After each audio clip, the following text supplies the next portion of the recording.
It's been the soul of the town for 175 years, but this historic adobe church is in the path of a bulldozer now. That has a lot of people in the northern New Mexico village of Questa upset, and they're trying to work a deal with the Archdiocese to save their church. But as News 13's Kim Holland found out, it comes down to money and safety.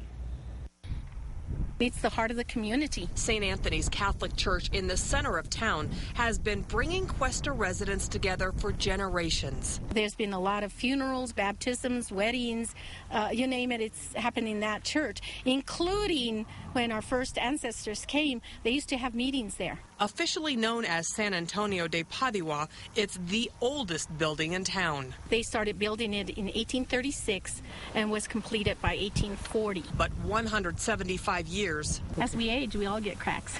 have taken a heavy toll on the old adobe structure. The west wall crumbled 2 years ago. For safety reasons, the pastor fenced it off and locked the doors. Residents now have to drive about 30 minutes to get to the next closest Catholic church.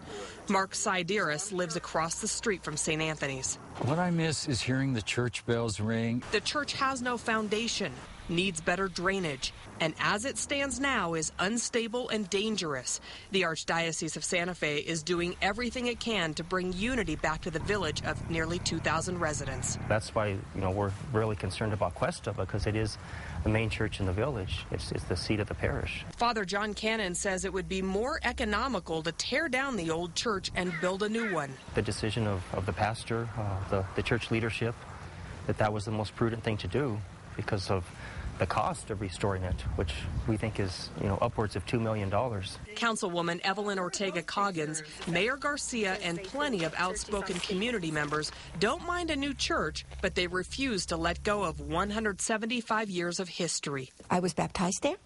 I made my first Holy Communion in this church. Now she's had to explain to her 84-year-old father why he may not have his funeral here. And he says, "Where am I going to go into the church when I die?"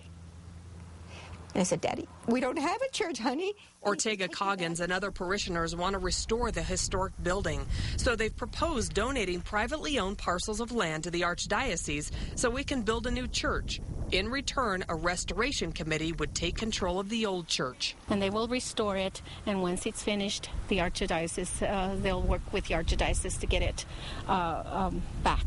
But the village knows it has to work quickly. St. Anthony's is rapidly falling apart. It's very sad, and it makes me nervous because it's subjected to weathering.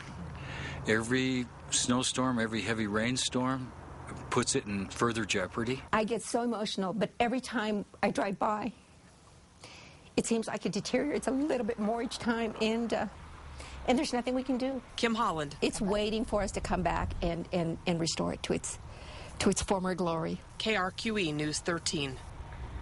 It's unclear how much the Archdiocese will have to pay to build a new church. The Archdiocese and the village of Questa hope to have a deal worked out about that land swap by the end of this month.